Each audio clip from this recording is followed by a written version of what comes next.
Le développement web moderne repose sur des langages dynamiques comme JavaScript, mais cette flexibilité peut introduire des erreurs difficiles à détecter.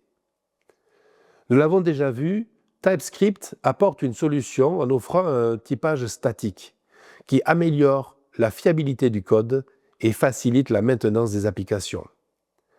Alors dans ce cours dédié à la sécurité, aux cybermenaces, aux cyberattaques, voyons pourquoi utiliser TypeScript.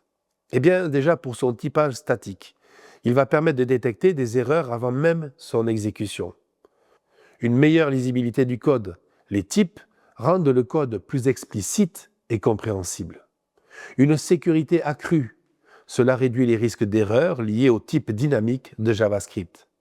Enfin, il y a toujours un support des dernières fonctionnalités de JavaScript. TypeScript est compatible ECMAScript et permet d'écrire un code plus moderne. Enfin, l'interopérabilité avec JavaScript. Un fichier TypeScript peut être transpilé en JavaScript et fonctionner dans n'importe quel environnement JS. Revoyons mais rapidement comment installer TypeScript. Alors le cours précédent en parlait, n'hésitez pas aussi à revoir le cours ici présent et les petites commandes utilisées. Alors, on va installer TypeScript, vous le savez maintenant, on vérifie que Node est bien installé. Grâce au NPM, on installe TypeScript, on vérifie son installation avec tsc-v en invite de commande. On crée un projet TypeScript, on génère le fichier tsconfig.json qui va permettre de configurer le compilateur TypeScript. Maintenant, voyons la syntaxe de base de TypeScript.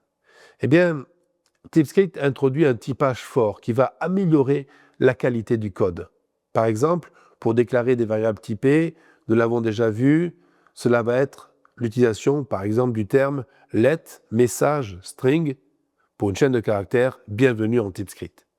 N'hésitez pas à regarder dans le cours, vous verrez aussi comment on définit les fonctions, vous verrez aussi comment TypeScript utilise des interfaces, car elles permettent de définir des structures d'objets très strictes. Maintenant, voyons comment compiler et exécuter du code TypeScript. Eh bien, vous avez la compilation manuelle, nous l'avons déjà vu, on va sauvegarder le fichier TypeScript, par exemple sous un fichier index.ts. Nous allons le compiler en JavaScript avec la commande tsc index.ts. Cela va générer un fichier qui va s'appeler lui index.js et qui va être exécutable sous Node. Tout simplement Node index.js. Mais vous avez aussi la compilation automatique avec l'utilisation de tsc-du6 watch. Cela va permettre de surveiller les fichiers TypeScript et de les compiler automatiquement en cas de modification. Rappelons les bonnes pratiques à avoir en TypeScript. Toujours déclarer les types de variables afin d'éviter des erreurs. Utiliser des interfaces et des types personnalisés pour structurer les données. Éviter l'utilisation de any qui va annuler l'avantage du typage fort. Enfin, utiliser des fonctionnalités avancées comme les enums, generics ou decorator. Pensez à configurer strictement votre fichier tsconfig.json afin de renforcer une meilleure discipline dans l'écriture du code. C'est un outil puissant, vous le savez maintenant, il va améliorer la robustesse des applications JavaScript. Son adoption est forcément très utilisée et recommandée dans des projets qui vont nécessiter une forte maintenabilité et surtout une gestion rigoureuse des erreurs.